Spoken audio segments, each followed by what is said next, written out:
Breaking news. Punganur మండలం చిన్నతాండాలో దారుణం జరిగింది. మైనర్ బాలికపై అత్యాచారానికి పాల్పడ్డాడు ఓ మృగాడు. రేషన్ బియ్యం కోసమని మాయమాటలు చెప్పి మైనర్ బాలికను నేతిగుంట్లపల్లికి ఆటోలో తీసుకెళ్లాడు రాంబాబు నాయక్.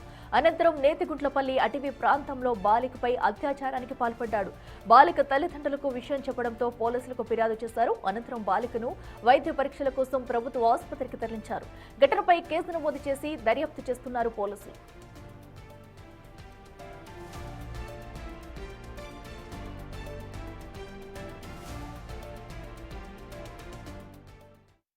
బియ్యం తీసుకొని వద్దామని పిలుచుకొని పోయినాడు. ఆ పాపకి అట్లా ఏడో బయట గుట్టుగాడ ఏడో పిలుచుకొని పోయి ఆ పాపకి ఆటోలోనే ఆ పాప జీవితం నాశనం అయింది. ఇప్పుడు మాకు న్యాయం జరగాలంటే మీరే న్యాయం చేయాలా, సీఎం ద్వారాతో న్యాయం చేయాలా అట్లా కోరుకుంటున్నాము. వాడికి ఉరి శిక్ష పడినట్లు కోరుకుంటున్నాము సార్. నా కూతురికి